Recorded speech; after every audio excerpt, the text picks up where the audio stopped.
Thank you, Madam Speaker. I rise to respond to the Prime Minister's heartfelt words. And I begin by acknowledging the traditional owners of this place and indeed our continent, and I pay my respects to elders past and present. Before I commence my prepared remarks, let me just say on behalf of Labor that we welcome the initiative that the Prime Minister has just proposed with regards to setting a target in terms of school attendance, and you will have our support. Yeah. I spent last Friday in Nullumbi on the Gove Peninsula in East Arnhem Land. Nullumbi, as the Prime Minister knows, is a place full of good people, but under tremendous pressure. It's a company town and the company's about to leave. For the traditional owners of the East Arnhem Land, the Olnu people, closing the refinery, the aluminium refinery at Gove, will mean in the region a widening of the gap in employment, health and education opportunities for Aboriginal people. Last week, a few kilometres out of Nullumbi at Yirrkala, I met with representatives from the Rirat Jingu people. 51 years ago, bark petitions from their lands at Yirrkala became the first Aboriginal documents to be recognised in this place. From Yirrkala came the first formal challenge to the discriminatory fiction of terra nullius and the first assertion of native title. Today I bring some more powerful words from Yirrkala to this place. Last Friday, in the shadow of job losses and the expected downgrading of the region's only hospital and school, Jawa Burawanga of the Wiradjungu people looked me in the eye and said, "It makes me sad because we've worked so hard for our opportunity. We just want our chance for health, for jobs, for school." There was scarcely a tremor in his voice, but you could tell how much it meant to him and his people. He said, "This is about citizenship because we're all Australians." My conversations last week reminded me that closing the gap has never been about guilt or shame, but always about justice and inclusion, opportunity and equality. Madam Speaker, I do believe in the last 6 years we've made some significant progress. As a nation, we've moved beyond the false choice between practical and symbolic reconciliation. We now understand, as the Prime Minister has said, that they're two sides of the same coin. That's why Labor, in opposition as in government, will be steadfast in support for according our Aboriginal and Torres Strait Islander people a place of honour in the Constitution. For this time last year, the 43rd Parliament passed the Act of Recognition, the first step in what Prime Minister Gillard called a great piece of unfinished national business. A chance, as Jawa told me last week, for all of us to be true blue. An important facet of this legislation was the support we gave to Reconciliation Australia to fund a national awareness campaign. A campaign that will help all Australians adopt this cause as their own.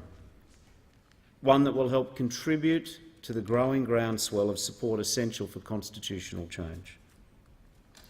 We want people to understand that in changing our Constitution, we have to offer more than a nod of recognition.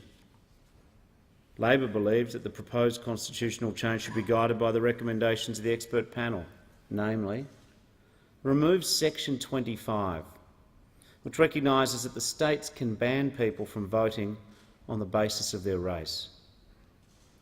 Delete section 51(26), which can be used to discriminate on the basis of race. Insert a new section 51A, one that recognises Aboriginal and Torres Strait Islander peoples to preserve the Australian government's ability to pass laws for the benefit of Aboriginal and Torres Strait Islander peoples. Adopt a new section 116A, banning racial discrimination by the Commonwealth.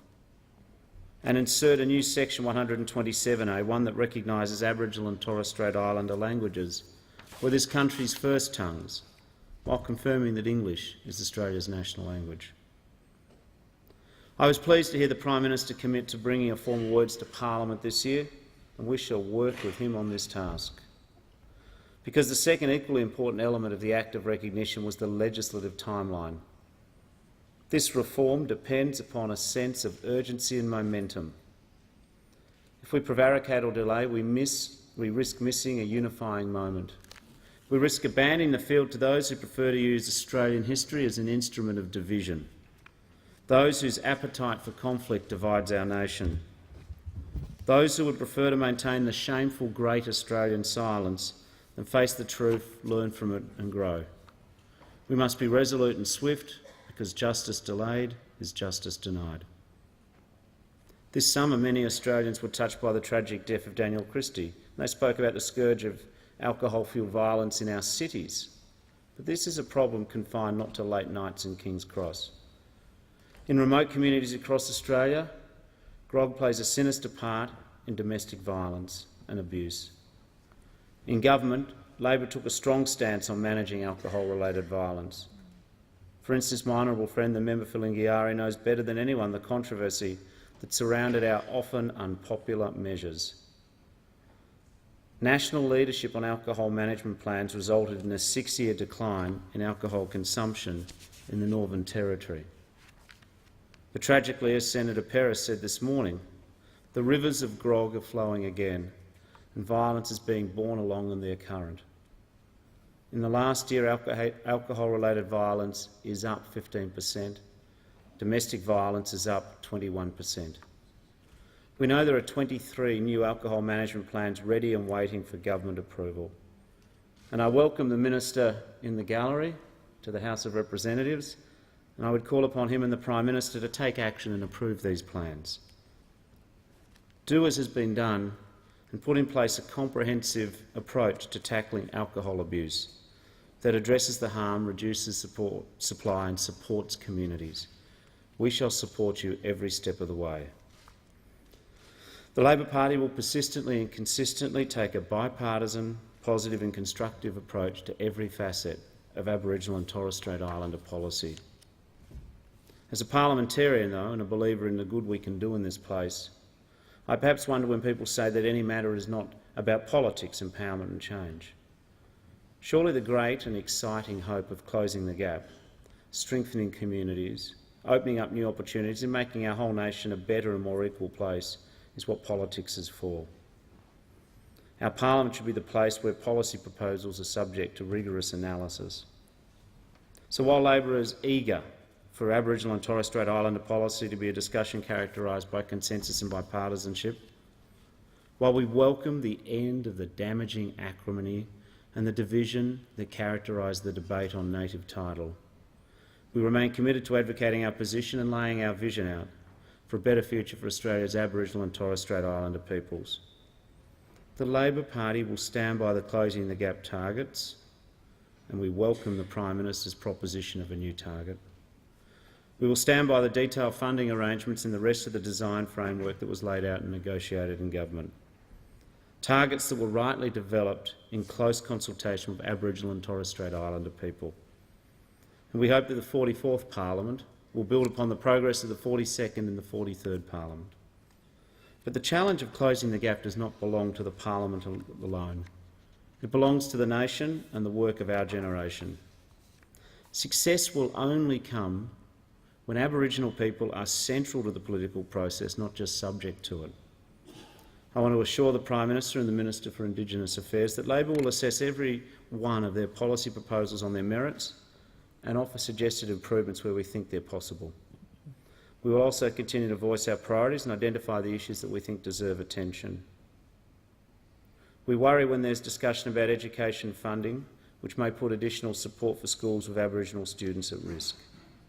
We worry when talk of consolidation leads to a reduction in the number of scholarships for Aboriginal students. We worry when remote schools are starting this year with fewer teachers than last year. We worry that when funding for successful job, housing and health initiatives vanishes in the name of cutting red tape. It's easy to dismiss reporting procedures as bureaucracy, but very often the information gathered in this process helps build the evidence for better policies. If we work off the detailed measurement procedures that are already in operation, we can make informed, not anecdotal judgments about allocating scarce taxpayer resources. We only need to talk to Aboriginal people to see how they know the challenges, the pitfalls and the history so much better than we here do. Let us empower Aboriginal and Torres Strait Islander families, teachers, nurses, not-for-profits and businesses to tell us what works rather than demanding policies that fit the rhetoric of the moment. An approach that empowers, not directs from the top down. Aboriginal people deserve more respect than being told it's as simple as obey the law.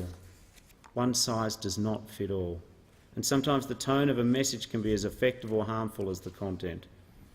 We should remember that Aboriginal and Torres Strait Islander people, the victims of so much exclusion, so much marginalisation, have every right to be sceptical of supposedly universal policy pronouncements. We must always remind ourselves that there can be a fine line between good intentions and we know better paternalism. Most of all, we should be aware that phrases like zero tolerance and carrot and a stick have a different and more sinister meaning for a people who've historically been denied basic understanding and fair treatment. So today, instead of each party seeking to wrest control of the rhetoric, let us, all of us in this place, Coalition, Labor and Crossbench, agree to guarantee the future of closing the gap framework. Let us all retain a policy approach built on consultation and empowerment and consensus. Let us all put in place policies that Aboriginal Australians can be proud to own and advocate. Let us all provide Aboriginal and Torres Strait Islander people the tools and resources to complement the solutions they own. Let us all support reforms designed to reach beyond the life of a parliament and the term of a government. Concrete goals with detailed reporting. Goals that hold Prime Ministers, governments and government agencies to account. I say this not in the spirit of partisanship, but in the spirit of bipartisanship. For the first time in the history of our federation, this national parliament is on the right path. Last year, some of the closing the gap targets was met. The first was that every preschooler living in a remote community now has access to early childhood education. And this first success opens the door for the next. Because with early childhood education comes the understanding of the formal routine of school, respect for teachers and, I think most importantly, a love of learning. It's the first step in halving the gap in reading, writing and numeracy achievements for children. It's the first step in getting children going to school and enjoying it. We need to continue investments that build a lifetime love of learning. Programs that work, like the Home Interaction for Parents and Youngsters program, the Labor funded in 50 disadvantaged communities. A program that supports parents to prepare their children for school and has already improved learning outcomes by 30% with some children. It works because it draws on the whole community to help the next generation feel ready and excited for school. Because we want Aboriginal children everywhere to experience the thrill of putting words on a blank page and turning it into a story. To experience the satisfaction of testing a hypothesis and solving an equation. To immerse themselves in art, history, drama, geography, physical education. This transformative experience, the life-changing moment when school clicks, the pride and self-respect it confers, the love of learning that can change a life forever. That feeling, that self-belief, that motivation will drive Aboriginal and Torres Strait Year 12 achievement up far more effectively than just relying on the limited interaction with a hard-working but time-poor truancy officer. And with that increase in attendance in Year 12 completion will come a boost in employment outcomes, giving people the chance to get good jobs, jobs of security and opportunities for advancement and further learning, opening the door for Aboriginal people to experience the benefit and dignity of rewarding work, jobs that allow people to provide for their families and fulfil their potential, jobs which give people the chance to buy their own home, to own a car or take a family holiday, things that most Australians take for granted. This is how we break the hope-killing cycle of welfare dependency and unemployment and build that virtuous circle of improved education outcomes and better jobs. The two targets I'm yet to mention are perhaps the most important and indeed amongst the most challenging. We owe it, as our Prime Minister has said, to halve the gap in mortality rates for Aboriginal and Torres Strait Islander children under 5 within a decade. I'm pleased that after 5 years of closing the gap framework, we are on that journey. Because when any Aboriginal parent loses a beautiful, precious little child to a preventable, treatable disease, we are all diminished. We owe it to ourselves to close the life expectancy gap within a generation.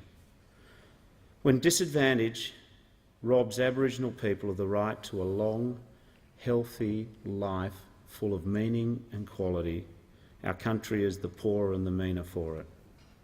And for as long as these problems touch one of us, they touch all of us.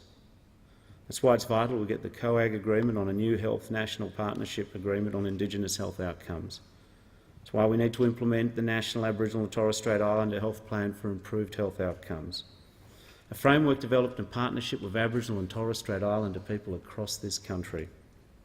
New research shows that closing the gap in education, health and employment will deliver an extraordinary boost to the whole economy, growth in our regional and remote areas. So in making our country a better and more equal place, we can help build a new generation of prosperity. In 2013, Labor proposed 3 new targets to be added to closing the gap framework. The first aimed at increasing Indigenous participation in higher and further education. It's a natural extension of the existing education targets. The second, ensuring that 90% of eligible Indigenous Australians will receive funded support from the National Disability Insurance Scheme by 2020, making sure that Indigenous people too get the full benefit of this scheme. And third, developed in consultation with legal aid groups, aim to reduce the number of Aboriginal and Torres Strait Islanders, especially young people, who are arrested, tried and incarcerated. We've seen since the election a spectrum of signals on these new targets. I invite the Prime Minister today, let us work together to get these signed off by COAG and embedded in the long-term funding structure along the existing targets. I ask the government, let's not just start again because one can. Let's not go back to a blank piece of paper just to enhance any claims to authorship. Let's not turn our back on the consultations, the policy work, the testing and the lessons learned. Let's repay the trust and forgiveness that Aboriginal communities have shown us by honouring our commitments made to them. Together, let us build on the foundation that's been laid. Let closing the gap be a cause of which we can all be justifiably proud. Closing the gap should not be an achievement that belongs to a coalition government or a Labor one, but indeed a monument to the decency, compassion and imagination of the modern Australia. Let us all be able to say of this Parliament, I was there when this work continued. Madam Speaker, today is the 6th closing the gap statement. The final one will not be until 2031. So it's a long journey in front of us, often through unknown territory. But I'm confident we're on the right track, and to invoke the wisdom of the world's oldest living culture, we can only make a path by walking. There'll be setbacks, stumbles, divisions and delays, but they will all be outshone by moments of joy and healing. Let us commit ourselves to the pursuit of the next great unifying moment. I believe that we can build an Australia at peace with its past and itself, optimistic about its future. Together this Parliament cannot fail. Yeah.